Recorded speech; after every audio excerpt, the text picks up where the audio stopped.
ne parlons forcément pas de la même Europe. Nous sommes de retour à Bruxelles avec Maria Arena, Maroun Labaki et Jean Quatremer. Alors Jean, vu d'ici en Belgique, tout comme dans le reste de l'Europe d'ailleurs, la campagne présidentielle française inquiète autant qu'elle fascine finalement. En fait, on n'assiste nulle part en Europe, y compris dans les pays qui ont 2 fois plus de chômage que chez nous, à une telle multiplication des candidatures europhobes ou eurosceptiques. C'est parti pour un petit bestiaire des candidats à la présidentielle, signé Jean Quatremer de Libération. Moi, quand on m'en fait trop, je correctionne plus. Je dynamite, je disperse, je ventile. Cela se passe non pas il y a longtemps, dans une galaxie lointaine, très lointaine, mais aujourd'hui, chez nous. Dire que la campagne présidentielle française échappe à tout entendement est encore en dessous de la réalité. D'abord parce que les 2 grands partis qui dominent la vie politique française, le PS et les Républicains, ont organisé des primaires à l'américaine pour éviter la multiplication des candidatures. Résultat, ce sont des outsiders qui sont désignés à la surprise générale, outsiders qui sont en perdition à 1 semaine du scrutin. Ensuite, malgré ces primaires, la France réussit l'exploit d'aligner 11 candidats de rang. Et quels candidats?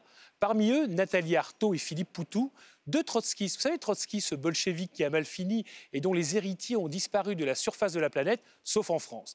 Il y a aussi Jean-Luc Mélenchon, un néo-communiste, ancien trotskiste, mais tendance lambertiste, ne demandez pas ce que c'est, je n'en sais rien, et ancien apparatchik socialiste. 2 complotistes, François Asselineau et Jacques Cheminade, pour qui l'Union est un complot américano-nazi. Jean Lassalle, un candidat lunaire que personne n'arrive à comprendre, même s'il est sympathique. Nicolas Dupont-Aignan, un souverainiste républicain, et Marine Le Pen, une souverainiste d'extrême droite.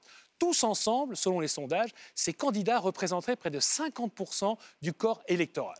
Mais le tableau ne serait pas complet sans rappeler que François Fillon, le candidat à la droite républicaine, est empêtré dans des affaires judiciaires pour avoir confondu l'argent public avec sa cagnotte personnelle, tout comme Marine Le Pen, qui a cru que l'argent européen pouvait servir à financer son parti, dont le but est justement de détruire l'Europe. Sur ces 11 candidats, on compte aussi 3 admirateurs de Vladimir Poutine, Fillon, Mélenchon et Le Pen.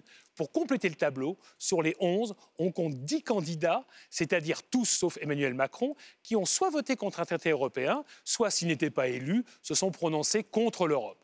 On comprend donc que nos partenaires flippent un tantinet. Ouais, vous flippez pas, Jean. Je flippe beaucoup.